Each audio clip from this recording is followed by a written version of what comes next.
You ever wonder why certain files always seem to vanish the moment they're about to reveal too much? Why one day a high-ranking official looks straight into cameras and says, "The list is on my desk," and the next day another voice in the very same department insists there is no list at all? That contradiction alone should set off alarms, because when the truth shifts overnight, it usually means someone is working overtime to make sure you never see it. Within 30 seconds of looking at this timeline, you realize something is being hidden, and the deeper you dig, the stranger it becomes.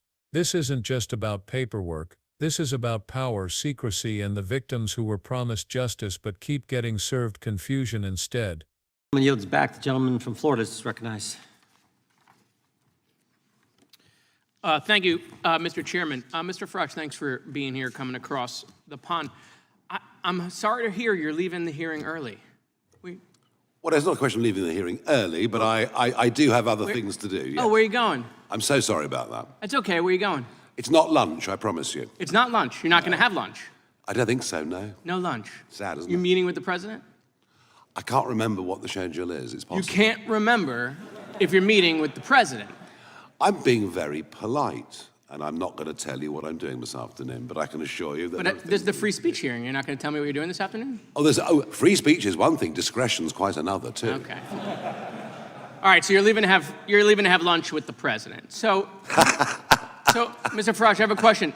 Have you heard about the Epstein thing that's going on here? I have. You have? What do you think about it?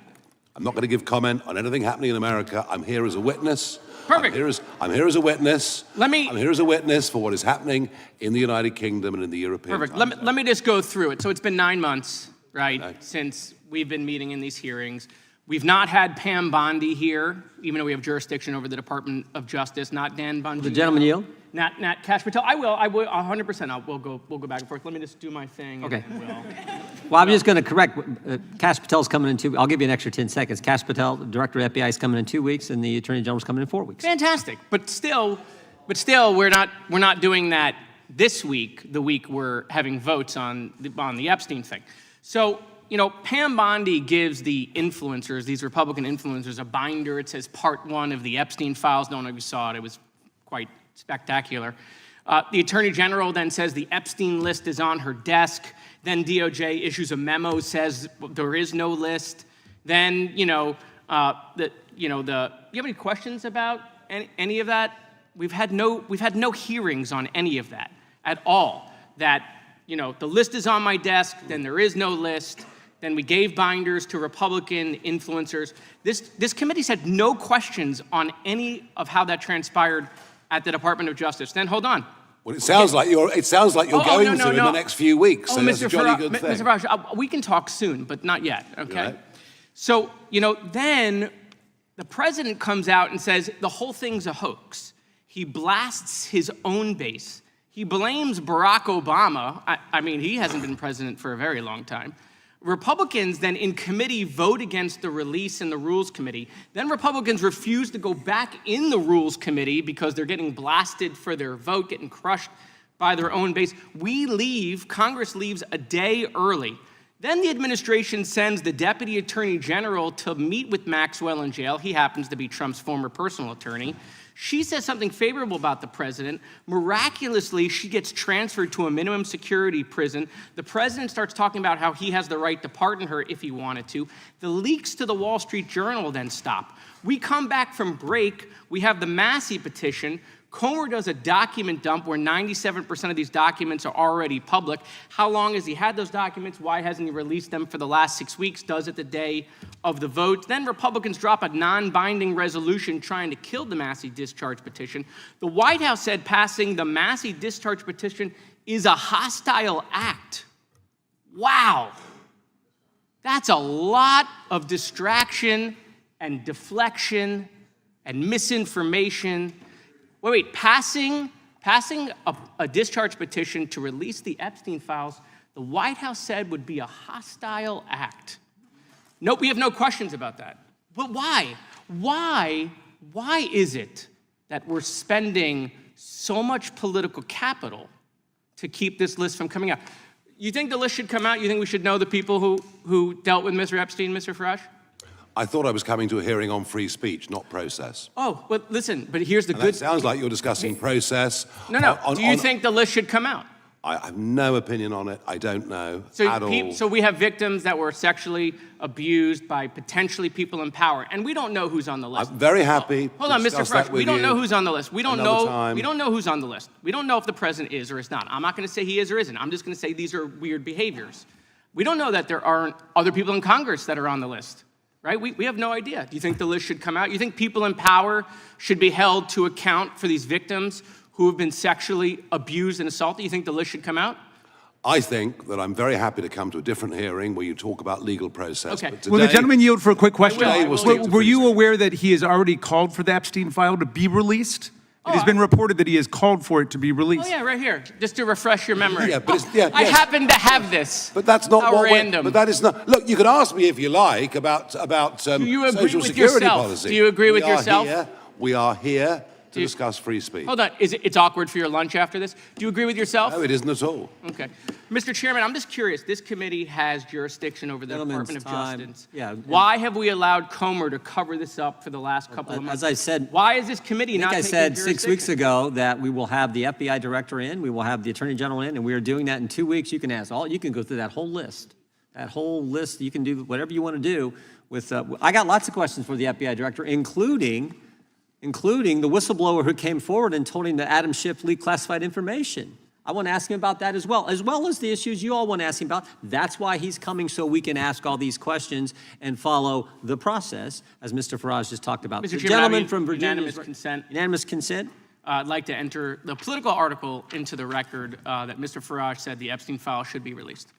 Without objection. The gentleman from Virginia is recognized. I thank the chairman. I want to talk about censorship tools that are being used by Europe and protectionist measures that have major consequences for U.S. companies and free expression. It all started with those infamous binders.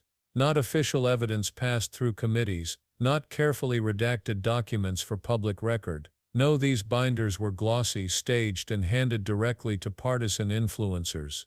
Think about that. Survivors waited years for accountability, Congress waited months for answers, and yet the first people to receive what was branded as Part 1 of the files were online personalities with cameras and political followings. What purpose does that serve? Transparency? Hardly. It looks more like a circus act designed to distract, a carefully choreographed performance while the real files stay locked away. And just as the binders were paraded online, the contradictions began piling up. On one hand, a statement, the list exists, sitting in plain sight on the Attorney General's desk. On the other hand, an official memo declaring flatly that no such list exists. Which one is it? Either someone is lying or someone is deliberately creating confusion. And when confusion becomes the strategy, it usually means the truth is explosive enough to threaten people in power. But the twists didn't end with binders and contradictions, because then came a quiet prison visit that changed everything.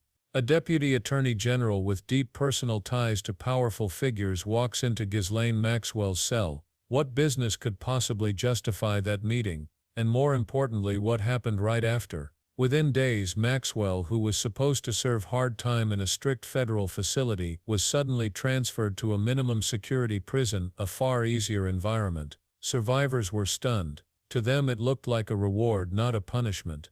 To the public it looked like favoritism. And almost at the same time, whispers started spreading about the possibility of a pardon. What message does that send? Not justice, not accountability. It sends the message that the right connections can rewrite your consequences. And just as suddenly as that transfer happened, the steady leaks to reporters went silent. A drip of revelations that had fueled public debate simply dried up overnight, almost like someone had decided enough was enough. But the maneuvers weren't finished. When Congressman Massey introduced a petition to force a release of the files, the department countered with a dramatic gesture. On the very day of a crucial vote, they released a mountain of documents. Headlines screamed thousands of pages as though the truth had finally been delivered. But a closer look revealed the trick. 97% of those documents were already public. Old clippings, recycled records, nothing new. Imagine waiting months for long-promised answers only to be handed a stack of duplicates disguised as revelations.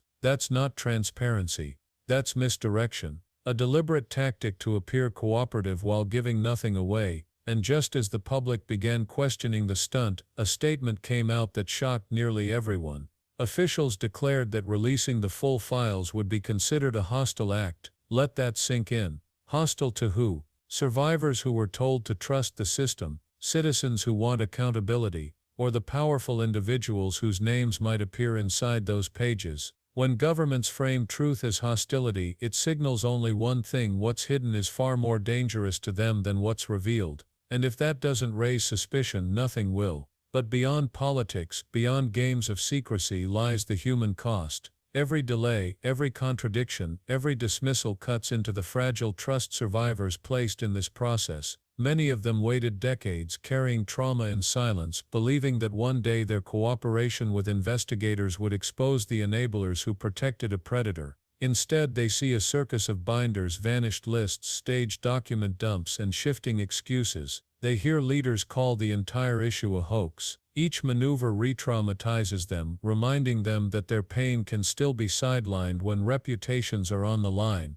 Protecting privacy should mean shielding survivors' identities, not shielding abusers. There is a vast difference, and that difference is being blurred deliberately. That is why oversight must be more than a word. It must be a practice. What would real oversight look like? For one, secure classified briefings where cleared members of Congress and staff can review sensitive files without public leaks. That ensures victims are protected, but truth still reaches the people tasked with accountability. Second, a chain of custody records showing exactly who handled these documents, when and why. No more lists that appear one day and disappear the next without explanation. Third, an independent review led by an inspector general or special counsel. Their job determine whether decisions to withhold or release documents were shaped by political interference. And finally, a carefully managed public release. Names of enablers, financiers, and facilitators should be exposed while survivors' privacy remains protected.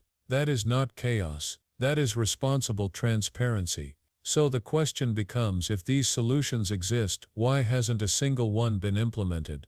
The answer is as frustrating as it is simple: because pressure hasn't been strong enough. Institutions rarely act until the public forces them to. And make no mistake, those trying to bury the truth are betting that attention will fade, that the outrage will cool, and that survivors will be left to fight alone. But that doesn't have to happen. Because this story doesn't just belong to survivors. It belongs to everyone who believes accountability matters. It belongs to citizens who refuse to accept secrecy as a substitute for justice. And it belongs to the idea that democracy itself requires transparency. If the files remain locked, the precedent is clear: powerful people can escape scrutiny forever while victims are asked to wait.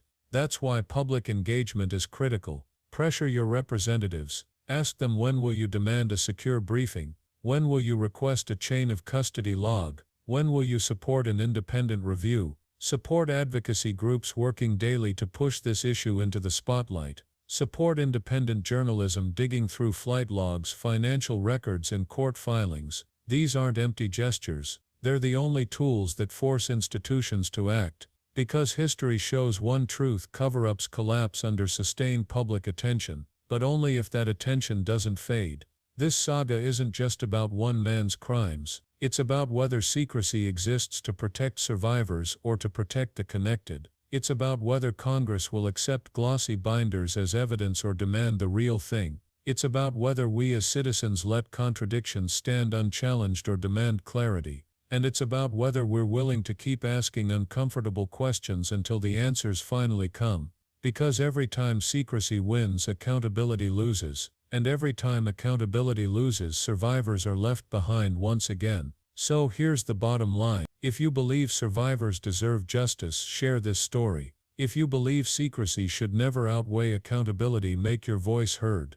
Pick up the phone and call your representative. Ask the 3 questions they don't want to answer. Support survivor-centered organizations keeping this fight alive. Because the story shouldn't end with binders on social media or officials shrugging about whether lists exist. It should end with a clear public accounting. With names revealed, with enablers exposed, and with survivors finally able to see that justice does not vanish when it becomes inconvenient. And if you want to stay updated as this fight continues, make sure you hit subscribe, tap like, and share this video so more people see what's really happening. Transparency doesn't begin with governments, it begins with us demanding it.